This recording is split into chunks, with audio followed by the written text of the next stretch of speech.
अस्सलाम वालेकुम, welcome to my YouTube channel Explore physics.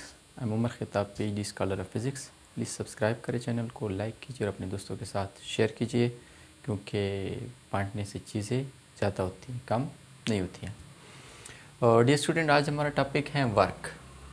और पहले तो हम डेली लाइफ में वर्क क्या होता है और फिज़िक्स में वर्क क्या होता है इसमें फ़र्क कर लेते हैं, थोड़ा सा बात इस पर कर लेते हैं।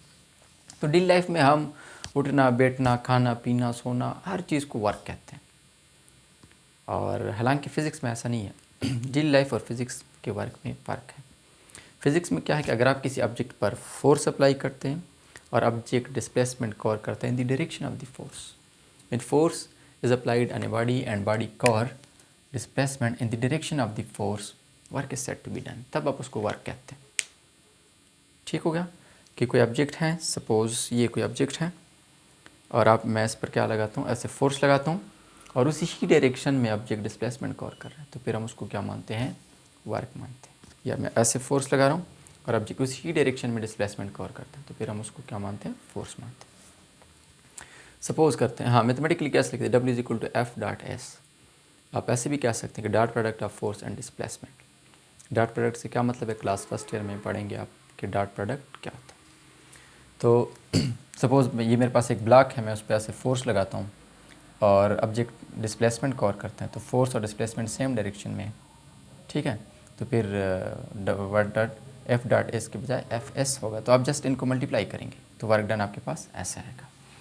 लेकिन हमेशा ऐसे नहीं होगा कि आपके पास फोर्स और डिस्प्लेसमेंट सेम डायरेक्शन में होगी। बहुत ही इंपॉर्टेंट पॉइंट है। फिर आप क्या करेंगे, सपोज़ मेरे पास एक ऐसे, आप ये एक्सपेरिमेंट कर सकते हैं, मैं अक्सर क्लास में बच्चों को करवाता भी हूँ, कि आप ऐसे ना एक बेग पकड़ें और उस पर ऐसे फोर्स लगाएं, तो आपका फोर्स ऐसे है और बेग तो ऐसे डिस्प्लेसमेंट कवर कर रहे हैं ना, बेग ऐसे डिस्प्लेसमेंट कवर कर रहे हैं ऐसे, ठीक है, बेग ऐसे डिस्प्लेसमेंट कवर कर रहा है और आपका फोर्स ऐसे है, तो आपका फोर्स और डिस्प्लेसमेंट कुछ एंगल बना रहे हैं। तो फिर आप क्या करते हैं, इसलिए चैप्टर नंबर 3 में हम रिजोल्यूशन ऑफ फोर्सेस पढ़ चुके हैं, या 4 में। तो फिर आप क्या करते हैं, फोर्स को दो कंपोनेंट में रिजॉल्व करते हैं, ऐसे यहाँ से प्रोजेक्शन ड्रा करते हैं, तो ये बन जाता है आपका Fy और ये बन जाता है आपका Fx। ठीक होगा, तो जो फोर्स का कंपोनेंट डिस्प्लेसमेंट के परपेंडिकुलर है उससे कोई काम नहीं होगा, जो डिस्प्लेसमेंट के डायरेक्शन में है जो कंपोनेंट फोर्स का, उससे वर्क डन होगा। तो चेक कर लेते हैं कैसे। Fx की वजह से ये वाला कंपोनेंट, तो WFX मैंने उसको नाम दिया है, तो वो वर्क डन बराबर होगा Fx dot S. Fx S cos theta उसके साथ लगता है, डॉट प्रोडक्ट के साथ कॉस थीटा लगता है। ठीक है, ये डॉट प्रोडक्ट की वजह से आया है, बेसिक स्टूडेंट के लेवल, इससे कंफ्यूज नहीं होना है, बड़े डिटेल में आप समझेंगे dot product and cross product. तो एन में आप चेक करें Fx और एस में कितना एंगल है, cos 0 1 के बराबर होता है, तो इसलिए Fx मल्टीप्लाइड बाई एस, ये वर्क डन होगा x कंपोनेंट की, Fx कंपोनेंट की वजह से। अब चेक कर लेते हैं Fy कंपोनेंट की वजह से, W by Fy which is equal to Fy dot S, Fy S cos theta. ठीक है, ये डॉट प्रोडक्ट की वजह से ये cos थीटा आया है। ठीक है, आप इससे कंफ्यूज ना होना कि Fy तो F sin थीटा के बराबर होता है, ये डॉट प्रोडक्ट है। ठीक है, इस वजह से ये cos थीटा आया है। तो Fy एस cos 90 जो है वो 0 के बराबर होता है, तो total work done because of y component is equal to 0। तो क्या साबित हुआ कि जो कंपोनेंट फोर्स का डिस्प्लेसमेंट के डायरेक्शन में होगा उससे काम होगा, जो कंपोनेंट परपेंडिकुलर होता है फोर्स का डिस्प्लेसमेंट के डायरेक्शन, उससे कोई वर्क डन नहीं होता है। तो इसका यूनिट क्या है, फोर्स का यूनिट है न्यूटन, डिस्प्लेसमेंट का यूनिट है मीटर। तो न्यूटन मीटर जिसको हम जूल कहते हैं, बिकॉज जूल एनर्जी का यूनिट है और वर्क बाय नेचर एनर्जी है, तो इसलिए इसका यूनिट भी जूल है। एक इंटरेस्टिंग पॉइंट है, टार्क भी तो इसी तरह है, tau is equal to R cross F है। ये न्यूटन और ये मीटर, उसका यूनिट भी न्यूटन मीटर है, लेकिन उसको आप जूल नहीं कह सकते क्योंकि वो बाय नेचर फोर्स है, ये बाय नेचर एनर्जी है, इसलिए आप इसको जूल कहते हैं, इसके यूनिट को।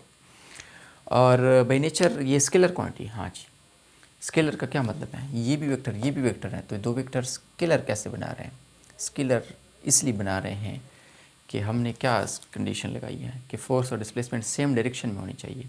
इसका क्या मतलब है कि जब वर्क उससे बन रहा है तो उसको किसी डायरेक्शन की ज़रूरत नहीं है। क्यों नहीं है, इस तरह नहीं है, देखिए कि ये फोर्स है और ये डिस्प्लेसमेंट है, ये सेम डायरेक्शन में, आप उसको ऐसे ऐड करें या ऐसे ऐड करें, जिस डायरेक्शन में भी आप उसको ऐड करें, जैसे भी उसको आप ऐड करें, उससे जो नई क्वांटिटी बन रही है उसको किसी डायरेक्शन की ज़रूरत नहीं है, क्योंकि आपने दोनों को पैरेलल ही रखना है।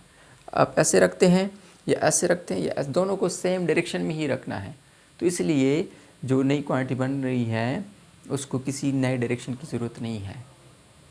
हालांकि आप जब वेक्टर होता है कोई ऑब्जेक्ट या जैसे टार्क होता है वो तो वेक्टर है ना, उसमें आप क्या करते हैं, ये वाला कंपोनेंट आप मिलाते हैं इसके साथ, परपेंडिकुलर कंपोनेंट आपस में मिलाते हैं, ठीक हो गया। तो इनसे बनता है टार्क। और यहाँ पे क्या हो रहा है, ये दोनों पैरेलल कंपोनेंट से बन रहा है, तो इसलिए उसको डायरेक्शन की ज़रूरत नहीं है, इसलिए वर्क क्या है, स्केलर है। तो होपफुली आप समझ गए होंगे। अगर कोई सवाल है, question are always welcome, you are most welcome. तो आज के लिए इतना ही, मिलते हैं नेक्स्ट लेक्चर में।